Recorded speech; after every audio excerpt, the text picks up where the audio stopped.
realize what they were supporting. They were supporting finding the people who committed that crime, but that doesn't mean that they were necessarily supporting what we've gotten ourselves into. Amen. And it's a totally different thing. Totally. They should have been prosecuted as criminals. It wasn't a country that attacked us. They don't represent the entire Afghanistan nation. Like, that's ridiculous. It was taken totally. Well, yeah, I don't know. There's a little bit of a revisionist history going on here. The Taliban was in control of Afghanistan. The Taliban was actively supporting terrorist units. It was you can't argue against that. There were terrorist training camps throughout Afghanistan. By the way, Osama bin Laden had. Excuse me. You made your point. Let me finish mine. Osama bin Laden had been courted by the Taliban for years and years and years, and had been actively financed in part by the Taliban, although he had plenty of his own money. And yes, and let's also remember exactly how atrocious the Taliban regime was and would be if it came back. Let's think about the women. Let's think about the young girls. Let's think about the lack of education. Let's think about the executions of women suspected of having sex. I mean, totally outrageous. Now, I don't know whether there are good reasons to go to war, but let's not pretend that this was a peaceful agrarian country that the U.S. and its allies suddenly decided to bomb the crap out of because we're a martial. We have a martial mentality. I'm not buying that nonsense. I'm not buying it. Just a point of correction. I'm not trying to. First of all, nobody's defending the Taliban. I mean, there are plenty of bad regimes in the whole. But don't forget the terrorist camps that were in Afghanistan. You know who financed them? Who built them? The United States. That's why, in fact, Clinton was, when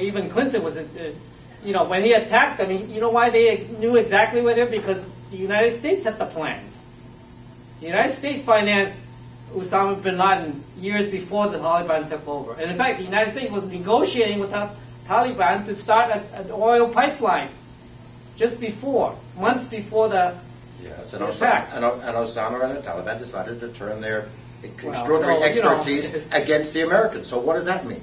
History changes, people change, motives change, direction changes, and that's what happened. Their direction changed. It's just two bad guys fighting against each other. How convenient is it also that Saddam Hussein was similarly propped up by the United States for years, financed to attack Iran. They built up the Iraq army to then declare war on them. It's a very common caper. We provided steel for the Japanese in World War II to get to war with the planes for all. The steel was from the United States in the first place. There's nothing new about, you follow the money, you can understand politics. You go follow the money, it'll all seem confusing. You follow the money, you'll understand. For the sake of audio, we had a member say that remember the instances like Saddam Hussein also getting funded by the United States and during the whole training of the terrorism groups.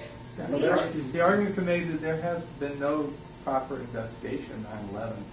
There's plenty of arguments to be made there. Perhaps that's not the point of this discussion, but I think we need to look at the history of finance and what's happened in Afghanistan, the Mujahideen, what's going on in Iraq. There's nothing new about financiers propping up both sides and benefiting from the war. America trains terrorists in Georgia at the School of Americans. Is that not funded by America? Like, come on, what are we doing? Well, and I think the point here is that we're going to have a peace march in Hilo on Saturday to call for an end to these kinds of activities. And that's a coming together of community.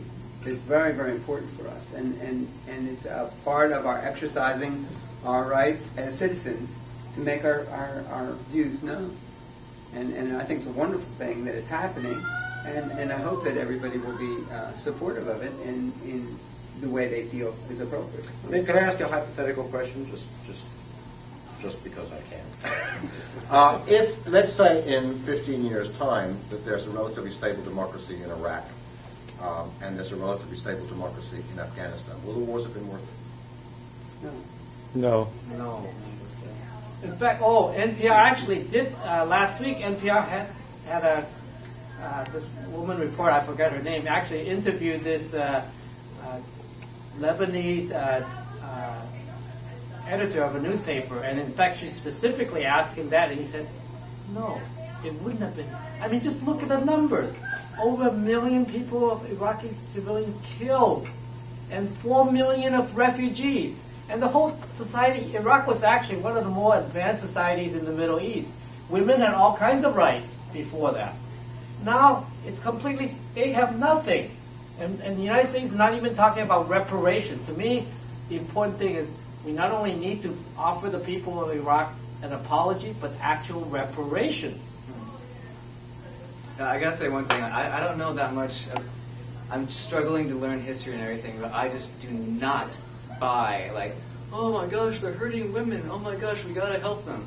What about Khmer Rouge? What about Darfur? Okay, what about, all these kids who organize an Invisible Children trying to send a message to Obama saying, stop these massacres. There's massacres all over the place, and it just happens to be like, oh, we're so compassionate about the massacres that take place near the oil. Yeah. I'm just not buying it, man. Women are not treated equally in this country. Exactly. We right can't here throw at home. stones like that, I think. I mean, Well, that's an interesting metaphor. But, we don't stone women in this country. And, there are discrepancies, of course there are. But to compare the way that the U.S. treats 50% of its population compared to the way the Taliban encourage the treatment of 50% of their population is, I'm sorry. you're Steve, making but that it's not. comparison. I'm not No, making I that mean, comparison. I'm saying that because women don't have equality in our country, we don't have the moral authority to go talking about anybody else. Well, that's like saying they're anti-Semites in the U.S., therefore we have no right to attack the Nazis. I can't buy Is it. the war not killing women and children? Are we not torturing them right now? Oh. At this minute, are people not being murdered right now? Are we any better than them? We're killing them, and they're not even our own people. Absolutely. This study came out. I read it on Democracy Now! And so they were figuring out how many people have been killed by these drone attacks. These like remote control things that drop bombs on people. 1/3 are civilians. 1 out of every 3 people are civilians, and it's like this brilliant tactical mission to go in there and really get the bad guys. 33% of them are civilians, women and children usually, and it's just ridiculous. I can't buy any pro-war argument ever again. Not right now. It's just crazy. Someone once told me, war equals theft. Where there is a war, there is some undermining theft behind it. And that's what we have right now. They're sitting on oil. That's why we're there. That's what I believe. And the argument came up that the Second World War was a legitimate reason to fight a war, and that often is brought up as something that we should remember, that we really had to fight that war. And Hawaii is a special place for understanding that. Hawaii was attacked in secret, and we had to respond to that. Now, when you talk about revisionist history, there's a lot of interesting nuances that are coming out about what went on during the Second World War and how much that we supported the Nazis, right up to the point where we were forced to go into the war against them. I agree. Would America ever have declared war? In fact, Germany never did declare war against the U.S. And America wouldn't have done it America never did declare war against Germany, and Germany was the other way around, and they only did it after Pearl Harbor. America got into the war because of Pearl Harbor. Not because of the concentration camps, not because of the disgusting things that the Japanese were doing in China or the Germans were doing in Europe. But the net result is that those things were ended. So was the war noble in motive? Probably not. Well, Was the ending noble? Yes, it probably was. And it's continuing. Life is complicated. Wars are complicated. Motives are complicated, and Unnecessary. sometimes wars are unnecessary. I totally agree.